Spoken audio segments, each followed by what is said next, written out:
Sorry, I have to laugh because I have two goals. Number one is to let my art speak for itself. And number two, to be discovered, to be seen, because I really don't have plan B at this point.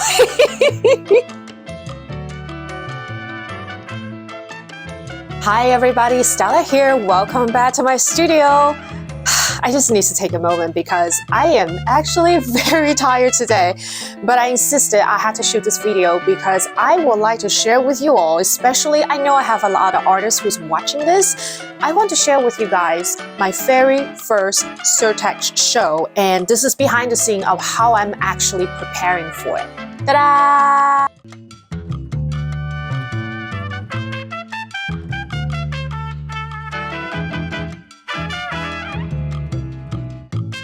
If you ever done any trade shows or licensing shows, you know that you have to come with a lot of giveaway cards, and these are what they are for. And the way I have done it is that every single buyer who walks through or past my booth, they may not want to talk to me immediately, but I want them to have something that they can take away. So I divide them by categories. Here is my stack of fashion giveaway cards, you know, some floral with the abstract landscape, all the animals are over here. A lot of the buyers coming, since the show is going to be in May, that means they're buying into a holiday, so this is the holiday deck. And then last but not least, the floral and more florals. So the idea is that they could just take this one with that one, whichever one they want to take, so they remember who I am.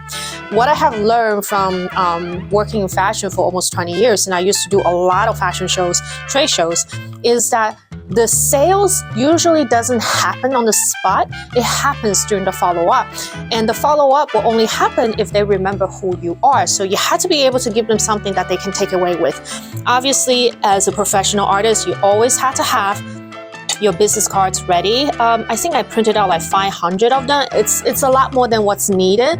But hey, you never know. It's always better to have more than running out of cards. It's usually quite embarrassing. Again, another thing I learned from doing enough trade shows in my life is you always make sure you come with enough battery powers. I don't know if you guys noticed this, the last 10 years they started to charge you battery, or like even just using an outlet. They even rent you extension cords. I refuse to pay for all of it. So I come with my two trusted battery packs, and this one is actually a car battery. So if these two fails, I don't think I will ever run out of these two, but just in case, I still have this heavy-duty one that I can use. And most importantly, not all the trade shows will provide internet for free, so you have to have your own Wi-Fi hotspot. Obviously, this will cost money, but it's never gonna be as expensive as, you know, renting it from any trade show. I just don't understand why everything is so expensive now, but here we are. All right, last but not least, obviously, I will be bringing my portfolio books, and in front of me, I have them in two sizes, and forgive me with all the cat hairs, I got 3, so I can't really escape them. And the reason why I have 2 different sizes is because for certain artworks, I realized that they're more suitable for stationaries, for children's book illustration, or even like paper products, so you don't really need to print them huge for people to see the detail of it. This is actually the watercolor floral, and I do a bit of a watermark. You know, I mean, people are constantly taking photos of your artwork. Just make sure that you always have a watermark. It could be very faint, but it's right there. I've never had this happen to me, but I heard enough horror stories. You know, there's always people trying to steal your work. I mean, for the most part, people are nice, so I don't think that will happen, but you never know. This is Geo. The way I have organized the portfolio book, as you can see, is that I make it like Geo block, and I forgot what the AL stand for. I should know this by now. Abstract landscape. Abstract landscape, there we go. Thank you so much. That's my husband right there. And then this one is celestial. So all the spiritual Buddha heads is right over here. So depending on what the buyer is looking for, I'll flip to that page so they can look at it. And these are my animals. Now, the bigger book is basically organized the same way. But obviously the artwork is printed much larger, and you know, this is because certain artworks, they're meant to be wall decor, or they may go onto some sort of home goods that's larger in size, and I really want the buyer to see the full value of it. That's why I printed a lot bigger. I will also be having my iPad and my computer there in person if for whatever reason they want to see the digitized version of it. Every single artwork is coming as a Photoshop PSD file with layers. So let's say you license it from me, your own art team can actually go in there and make some tweaks and changes to fit your product better. For the overall booth design, if you ever done any trade show exhibition, you are actually responsible for that. If you're based in New York or New Jersey, I like to work with this company called Graphics. Description, just go check, company info is right there. I am actually in charge of creating a ginormous fascia design with the booth number, my company name. I don't know if you guys can see this. This is like over 94 inches long, so I'm not gonna open up the whole thing, but pretty much I will be pasting this onto the booth wall at the fascia spot. And fascia is basically where you put the title of your company. So depending on the type of booth material your booth is made of, for mine it's actually PVC plastic. So I was advised to use a double-sided tape. And because I printed almost all of my artwork that's going to go onto the booth in really fine paper, like archival paper, so I'm actually using this particular double-sided tape that is reusable, so I can scrape it out of the art prints when I no longer need it and recycle it. If you're interested to buy this double-sided tape, purchasing link is listed in the description down below as well. So I got 3 full rolls just in case I need more. Again, when it comes to shows like this, always bring more than what's needed. I got a 6x8 feet booth. I realized I can actually put out about 38 artworks. Some people will print a ginormous collage of all the works they want to show. I decided to print it in my own home, so I did it individually. It's not a collage at all. This will actually go onto the counter because they're a little bit smaller. And if you are an artist on a budget like me, trust me, it's easier to print if you own your own printer to control the cost. And just to show you that this is actually 17 by 22, when you see this artwork, Studio Lestra Inc., my little QR code, Art by Stella Chen, that's my booth, A21, just walk in and say hi.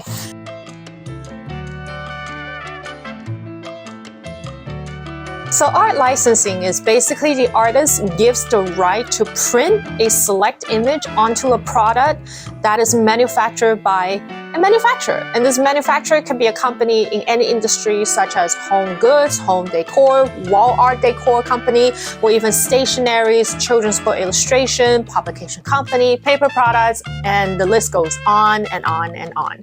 And one thing I do want to clarify is that just because you give the right to license does not mean you no longer own this image. Usually when we sign a licensing contract, there is a term of license, well, actually multiple terms. Like for instance, how long is this license going to be? It's usually 1 to 3 years. On which product and in what quantity and what's the percentage of cut, the company will pay to the artist. So all these terms are listed very clearly. At the end of the term, the end of that contract, the manufacturer and the artist can decide, do we want to continue or renew the contract, or do we want to renegotiate some of the terms, or should we just end it? Every time when the contract ends, the artist basically gets that licensing right back to herself or himself, and then she can decide again if she wants to license out this particular image to somebody else. I actually never wanted to do art licensing. It kind of happened to me very naturally. So very long story short, I met up with an art mentor. She's part of the licensing world, and then she saw my work. She said, you should go straight into licensing. And she was very kind. She introduced me to her own licensing agents, and everything sort of kind of just happened from there. But I will tell you this, I've been doing this for almost 2 years now. And what I have learned is that this is actually a fantastic idea and opportunity for any professional artist out there. Licensing art, the business model is not a one-time sales model, meaning that unlike exhibiting and selling your work through a gallery, you only get to sell that work once and that's it. You get paid once and that's it. If you are an artist who's looking for residual income, licensing art actually will give you that through repeated licenses with various buyers at the same time. Hey Stella, What?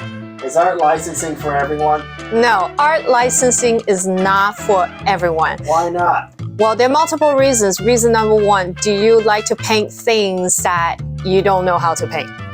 And if your answer is no, then don't do it. Do you like to be told what to paint? If your answer to that is also no, then don't do it. And most importantly, do you mind having to revise what you have painted and make adjustments based on what the buyer is looking for? Again, if your answer is still no to that, then don't do it. Like I said again and again, being a licensing artist, we don't paint what we want. We paint what the industry needs. So a lot of times you have to put aside your personal preference, especially if you are not comfortable working outside of your own comfort zone, that you only like to paint one thing in one style, in one color palette. Just don't do it. You'll be miserable when you get a lot of revision requests.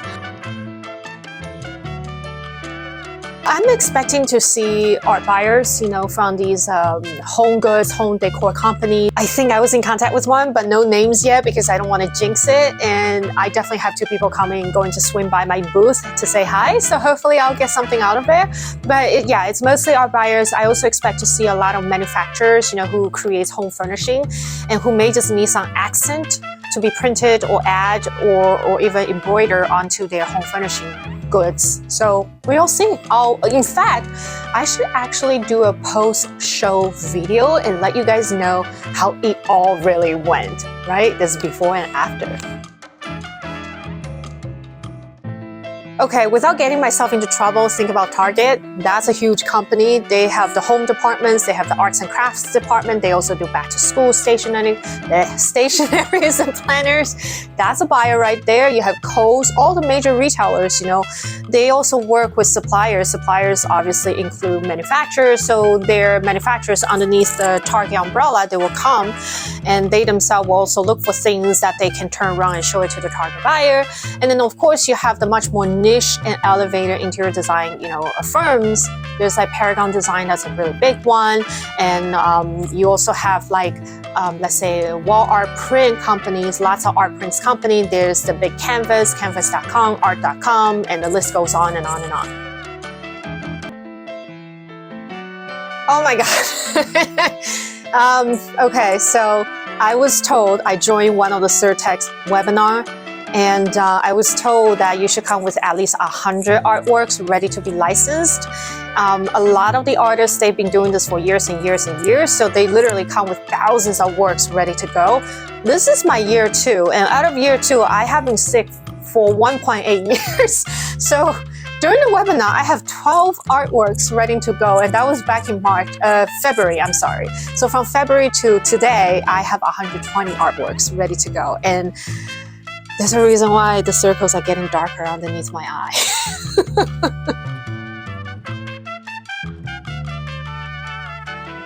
Yes. Okay, so I'm going to start with how did I develop a well-rounded portfolio. So I learned from one of my agents that because this is my first year doing it, I should really focus on a range of subjects that I'm actually really good at, and so that the buyers will have options and a range of things that they can look at. So personally, as an artist, I'm really good with florals. I'm also really good with abstract landscape. How did that happen? I have no idea. I went to school for illustration, so I'm still trying to figure that one out. But anyway, long story short is that's pretty much where I started. And a lot of my works attract wall art buyers. So then I pretty much took all that information, combined it and say, let me create, let's say 50 florals, because florals always sell. They're almost seasonless. They can be put on everything. Then the second thing I did was abstract. Abstract also almost always sells and also seasonless. From there, the abstract evolved into an abstract landscape. So I have about 20 abstract landscape. Then I realized that celestial spiritual thing is a thing. So I started doing a lot of astrological paintings, which kind of organically evolved from abstract landscape as well. I also got a thing for animals. I just love painting animals, and I like to think I'm pretty good at it. So I started with cats and dogs, and I say to myself, why not evolve that into holidays? Because usually buyers come to big trade shows to buy holidays. Holiday is the biggest development across the board. Doesn't matter if you're in home goods, fashion, paper products, whatever it is. It's the biggest selling season. So instead of doing Santa Claus, because every other artist is doing Santa Claus, I decided to create a group of mischievous animals in holiday attires or doing like really funny holiday boo-boos. So I think I have a unicorn, a kitty, and a Labrador puppy. You know, just combining what I'm good at, which is painting animals, with the theme of holidays. And then obviously I come from fashion, so a big chunk of my portfolio also have fashion illustration in it. And so all of that being said is, I think my short answer is know what your strengths are, what comes naturally to you, and then you expand that to incorporate what the elements are that the market is actually looking for, and then you just build collection after collection based off of that information. Yes, the gallery portfolio is not the same as the Surtex portfolio, or in this case, any trade show portfolio. In the gallery, they want to see your concept. Where are you going? What's your trajectory as an artist? What are your thoughts? Why are you so obsessed about this one thing that you keep painting or creating? So that's totally different from, you know, creating a portfolio that shows what the market wants. To be perfectly point blank, a gallery portfolio is not necessarily developed to sell. But a trade show portfolio is a selling portfolio. You want to make sure like majority of all the artworks listed in this portfolio is licensed out. In my fashion days, you know, we strive for a 67% sell-through. So out of 100 products that we create, we hope that 67 will get picked up. I don't really know what the statistic is for a licensing portfolio. I'll find out once I do more of these type of shows. So that's the expectation for a trade show portfolio, but not so much for a gallery portfolio. Gallery portfolio is really to show your fans, the audience, and the curators, you know, who you are as an artist, what your vision is, and where you're going from here.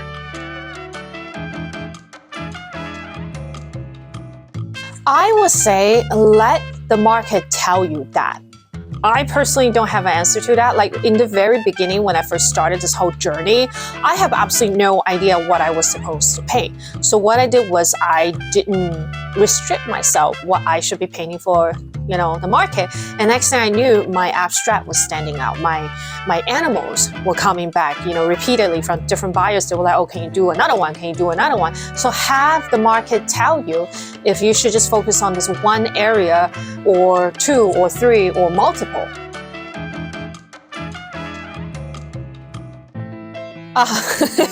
Sorry, I have to laugh because I have two goals. Number one is to let my art speak for itself. And number two, to be discovered, to be seen, because I really don't have plan B at this point.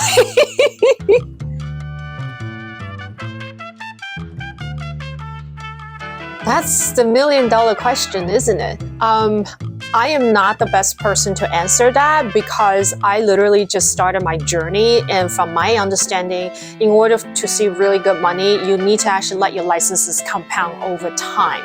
Again, it's a residual income, and then each license will add to another one, and as the year goes on and on and on, you actually start to accumulate more and more and more. So it's not a single salary at all. Another element you have to consider is that different product category offers different standard rate.